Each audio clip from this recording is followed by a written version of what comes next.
you want to know why men don't approach you in real life, I'm going to share exactly why that is. If you don't know me, I'm a professional dating coach. If you need more tips on your love life, hit the follow button. The first reason that you're not getting approached is because you got RBF. Look happy, smile, enjoy where you are and what you're doing, and show it on your face. Because if you look like you have RBF, you're not going to be approachable. A guy's going to be freaked out by you. What we got here is a little game of show and tell. You don't want to show me nothing, but you tell me everything.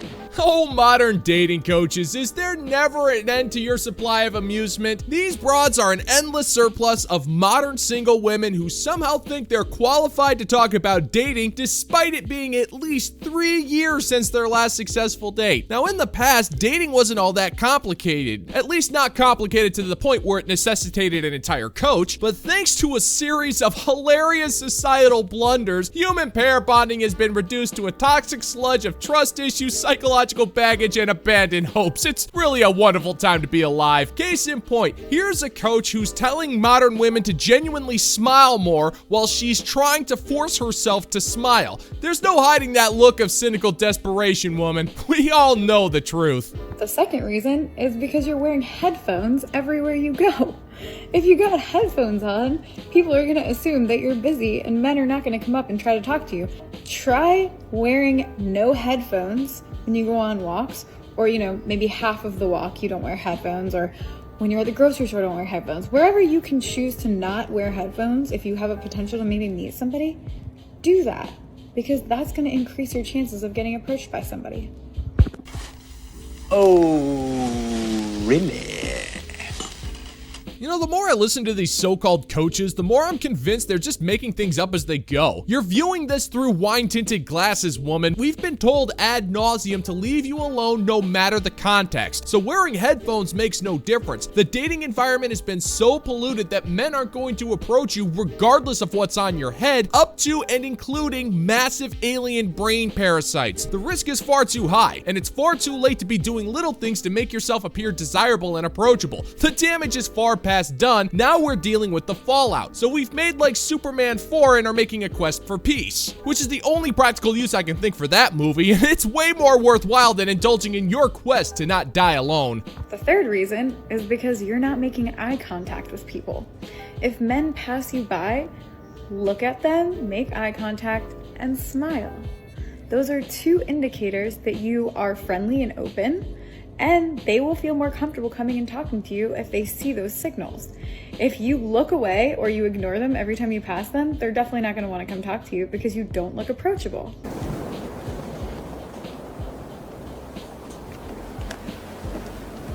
Nice try.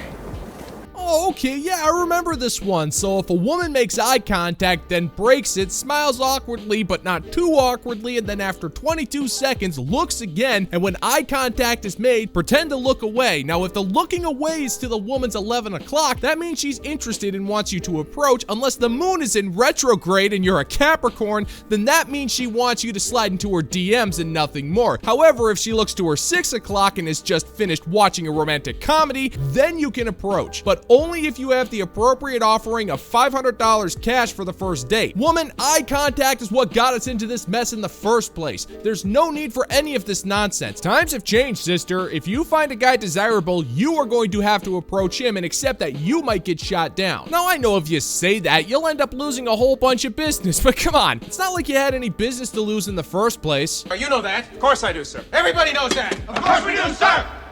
Here's a hack to get what you want from a man. Let's pretend you want some of your expenses paid for, like your rent. You've never actually asked your man for anything, but you know he's wealthy. And you're probably nervous about some form of judgment, or even if he rejects it. So what we're not gonna do is this.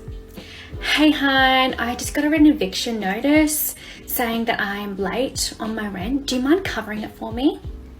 We are not doing this. This sounds desperate and needy, and we are not desperate and needy. We are high-end, valuable women. You go, girl! You get it, girl! You hear that? You got it, girl! Oh, you are in no position to be establishing the definition of a high-value woman, sister. The way you define a high-value woman involves some of the ugliest and most repugnant qualities known to man. In your eyes, a high-value woman is stuck up, entitled, and just plain mean. The only things of value you bring to the table are a closet full of expensive clothing, which we don't care about, and looks that can only be achieved with an amount of makeup that can only be described as inhuman. It's the men who control access to the relationship, and therefore we control the definition of a high-value woman. And we would rather have a woman who's friendly, peaceful, and can play a mean game of NHL 94. And even then, there's still plenty of room for negotiation. This is what a high-value woman would do. Darling, now that we're getting quite serious together and I'm not committing to anybody else apart from yourself, to really secure our relationship, I would love for you to support me in other ways than what you're currently doing. I am wanting to show him my best light for you in all possible ways and helping me with my rent or additional bills so I can give you that full support that you are desiring in all ways, and it would totally support our future longevity together, as I only envision myself with a man who is able to take on the responsibility of me too.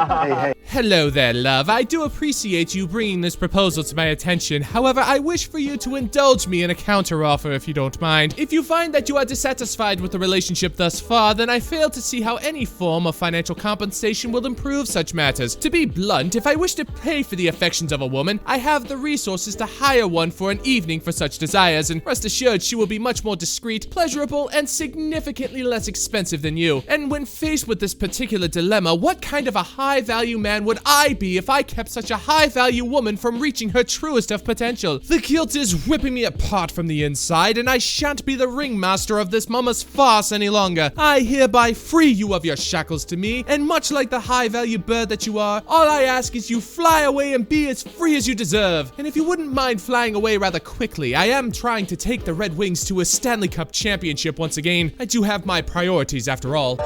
Amen.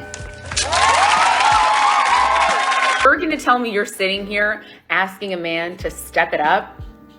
He doesn't want to step it up. He is comfortable giving you whatever he's giving you, which is literally the bare minimum, which is literally nothing. Nothing. Okay? I have a sermon for you. It's actually a quite interesting concept that I feel like a lot of the girls forget. When you are dating, okay, and just in life in general, okay, in life, this applies to every situation with every person and every relationship that you have. You have to treat yourself equally to how you are treating other people. You're amazing. You figured this all out already. And off to the minefield I go, because I am cautiously agreeing with this sentiment. You should definitely treat people the way you want to be treated, especially when you're not only in a long-term relationship, but also for the people you want to keep in your life in general. But I can't help but be filled with dread over what she's about to say, namely for two reasons. First, the concept of treating people the way you want to be treated was something I learned back when I was in grade school, and this broad is realizing it just now. And secondly, when a modern woman goes on TikTok and starts off saying something that I mildly agree with, she typically botches it up in spectacular fashion. So, you're putting a man on the pedestal? Are you not putting yourself on the pedestal? Because that's what you have to do. That's what you have to do. You have to be treating yourself equally to how you are treating him. You cannot put him above you, and you cannot put him before you. He cannot be your priority when you're only his option. So if you're sitting here telling me that you're asking a man to do more, to be more, you need to get a new man, okay? Well, I sure hope somebody picks up that phone. Do what? Because I f***ing called it! Now that is impressive. How can you be so close yet completely miss the target, woman? There shouldn't even be a pedestal in the first place. When a man puts a woman on a pedestal, he's a simp and she will not respect him. And when a modern woman puts Sir Chadford of Tyronium on a pedestal, she ends up with massive amounts of psychological baggage because he has no reason to respect her. One of the precious few ways a relationship has a chance in hell of actually working is if the man is confident enough to lead and the woman is trusting enough to follow. But we can't have that nowadays because either the woman needs to be worshipped or things need to be equal. And the problem with that is that modern women have about as much success being able to define equality as they do being able to define the bare minimum. Because a man is wired when he likes you. When he likes you, when he wants you, nothing can stop him. He is wired from doing the most, giving the most, being the most for you.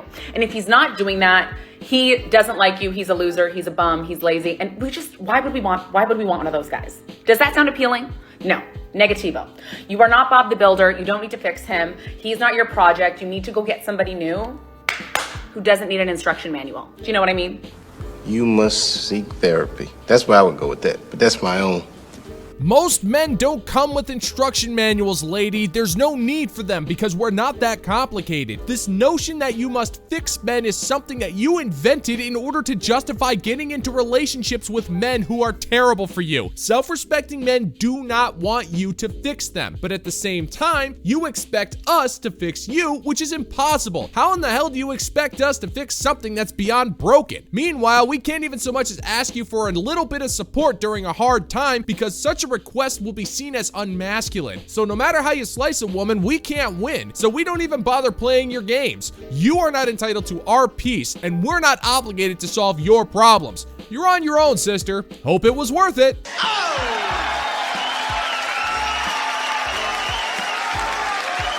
And that's gonna do it for today's video, gentlemen and gents. And as always, if you find that my particular brand of humor is bringing you to the brink of laughter, then why don't you scroll on down and click that like and subscribe button. Maybe ring the notification bell, leave a comment or two, share this video. Let's get the word out and give the good old-fashioned middle finger to the YouTube algorithm. Keep your peace, keep your dignity, and keep on improving, gentlemen and gents. And until next time, peace out, homies.